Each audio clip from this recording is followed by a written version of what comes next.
بسم الله الرحمن الرحيم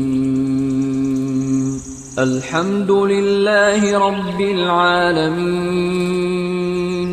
الرحمن الرحيم مالك يوم الدين إياك نعبد وإياك نستعين. السلام عليكم حبايب قلبي، شلونكم؟ شخباركم؟ اقضوا يعني روتين يوم الجمعة.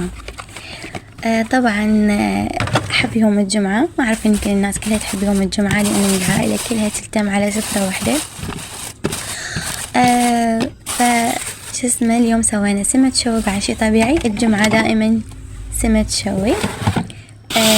انا عزلت المسواق، زوجي سواق لنا وراح للجامع.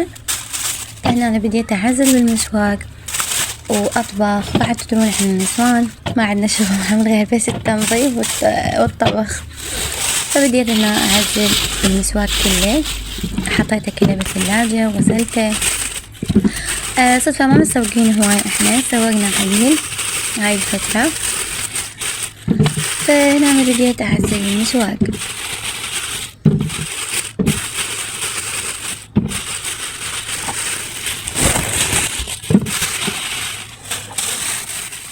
وهنا أنا سويت الخضرة. يحبون الخضرة ويا الأكل، يعني ما أعرف الناس هم يأكلون خضرة أو لا، ما أدري. أي فهنا أنا فجأة صغير هنا حلو، كلش حلو كيوت. فكملت الخضرة وقصصتها كلها.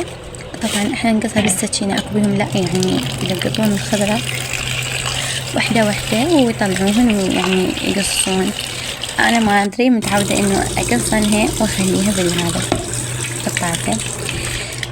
في اليوم يعني إحنا دائما كل جمعة نطلع، بس هالجمعة ما طلعنا، زوجي ما بيه حيل فما طلعنا، حتى كلنا ضايجين. طلعنا نتغدى برا إحنا، بس ما قبل. وهنا أنا بديت أسوي السمسة والصلصة مالت السمسة. أنا طبخت السمن. هم يحبون يعني ياكلون سمن أحمر ويا السمك، فبديت أطبخ بالسمن. النوب يا حظي خلصت القنينة وأنا جاي أسوي بالتمن. لما ما انتظرت زوجي جاب لي قنينة الغاز وكملت الطبخ فيها. وهنا أنا بديت أكمل التمن أو جاي أطبخ بيه. وهنا أنا رحت ببيت النفايات وهنا هاي الصلصة وديتها لزوجي حتى يحطها على السمك. طبعا احنا يعني طبيعتنا وطبيعة عيالي وزوجي يعني نشوي السمك على الحطب، يعني ما نشوي على الغاز.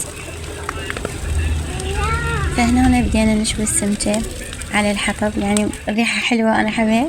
وهنا أنا تراويكم عيالي شنوعتهم، مربين دجاج وكتاكيل، قلت خل أصورهم. أنا بعد ما سويت السمكة طعمها خيال. احنا نحب نحط عليها لمندوزي تصير حامضة. وهذا غدانا اليوم الجمعة، وسهمكم العافية. غدا بسيط يعني، على احنا عائلتنا صغيرة بس انا واطفالي وزوجي. وهنا العصرونية. وبعدين بالليل قلنا الزوج يطلعنا ولحن البنات يعني الا نطلع، وظلنا يمكن بس طلعنا. طبعا طلعنا وفرانا يعني طلعة عادية، يعني فرانا شوي بالسيارة ونزلنا شوي اكو حديقة وقعدنا بيها. هنا تابعنا يعني بالسيارة ظل يفر بينا. بعد اليوم الجمعة الأطفال يحبون يطلعون ويضوجون بعد، فقلنا له هذا اليوم طلعنا، بما انه الصبح انت ما طلعتنا فقلنا له طلعنا بالليل. ما سولف، الجو بارد كلش بارد بحيث تلجنا، أحس روحي قاعدة بالثلاجة من نزلنا يعني. الجو كلش بارد هالايام بالبصرة. يعني ما اعرف بعد باقي المحافظات ما اعرف. وهنا هاي الحديقة يعني مكان بسيط، ويعني طلعنا بيه مشينا شوية وهم تونسنا وغيرنا جو، كنا حب صوت حبي. وهذا هو خلص الفيديو، ان شاء الله يكون يعجبكم. يا ريت تشتركوا بالقناة تدعموني حتى انشركم يومياتي وانشركم كل شيء. مع السلامة.